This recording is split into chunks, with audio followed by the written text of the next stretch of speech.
মঙ্গলবার পশ্চিম মেদিনীপুরের বিদ্যাসাগর হলে তৃণমূল কংগ্রেসের উদ্যোগে 21শে জুলাই সমর্থনে প্রস্তুতি সভার আয়োজন করা হয়।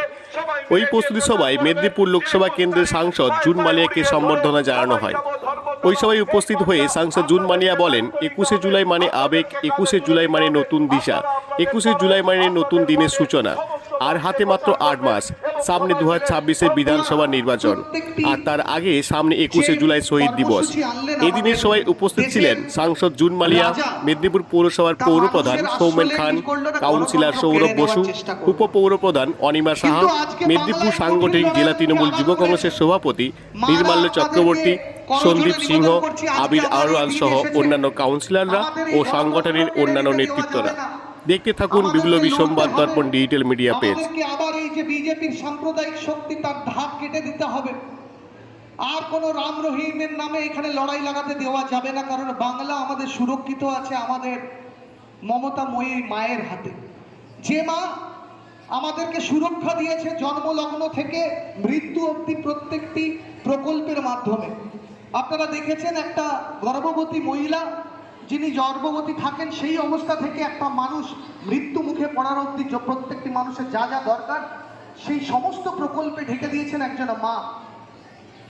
আর কিছু লোক বাইরে থেকে হিন্দিভাষী লোকরা, যারা বাংলা সংস্কৃতি বোঝে না, যারা বাংলাকে বোঝে না, যারা বাংলাকে প্রতিনিয়ত অপমান করে, তারা এসে মাঝে মাঝে দাঁড়িয়ে বাড়িয়ে আসবে, কখনো রবীন্দ্রনাথ সেজে আসবে, কখনো চাঁদ কখনো সেজে আসবে, যারা বলবে 100 বলে ছবি।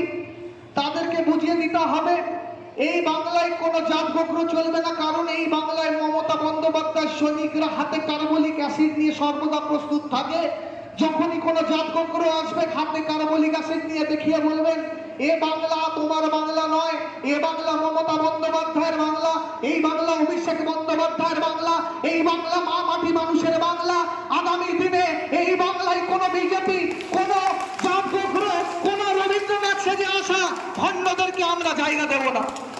তাই মারা, আপনাদেরকে নজরে নিবেদন করছি, যারা যারা ভোটের আগে এসে এখানে কুৎসা ছড়াবার চেষ্টা করবে, যারা বলবে উন্নয়নের কথা বললেই যারা ধর্ম নিয়ে রাজনীতি করবে, যারা কখনো রাম মন্দির নিয়ে রাজনীতি করবে, কখনো জগন্নাথ মন্দির নিয়ে রাজনীতি করবে, তাদেরকে একটাই কথা বলতে হবে, যদি তোমরা বক্তব্য 5 মিনিট রাখতে পারো রাম রহিম ছাড়া, হিন্দু মুসলমান ছাড়া, ভারত পাকিস্তান ছাড়া, তাহলে আমরা বুঝতে পারবো তোমরা প্রকৃত উন্নয়ন চাও। তাই আপনাদের কাছে আরেকবার করজোড়ে নিবেদন করছি, যে ভারতবর্ষ আমরা চৌকিদারকে রেখেছিলাম, যে ভারতবর্ষকে আঁকড়ে রাখবে, সেই চৌকিদার দেখাচ্ছে যে প্রতিনিয়ত চোরেরা ডাকাতরা ঢুকছে, একের পর এক বোমা মারছে, গুলি মারছে। পেহেলগাঁও থেকে পুলওয়ামা, প্রত্যেকটা জায়গায় ভারতবর্ষের প্রত্যেকটি নাগরিক অসুরক্ষিত। তাহলে আমাদেরকে প্রথমে ধরা উচিত কোথায়? বাড়িতে যদি চৌকিদার থাকে, তা সত্ত্বেও যদি চুরি হয়, মানুষের উচিত প্রথমে ওই চৌকিদারের কলার ধরে জিজ্ঞেস করা, কোন চোরটা ঢুকেছিল, কোন ডাকাতটা তুমি থাকতে থাকতে ঢুকেছিল, তোমাকে উত্তর দিতে হবে।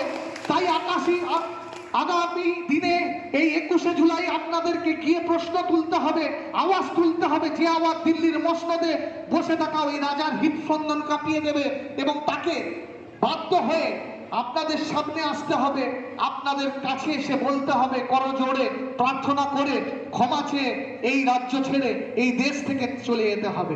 তাই যাওয়ার আগে শুধু একটাই কথা বলবো, सूरज है यहाँ, यहाँ कोई जुगनू ना चलेगा, सूरज है यहाँ, यहाँ कोई जुगनू ना चलेगा।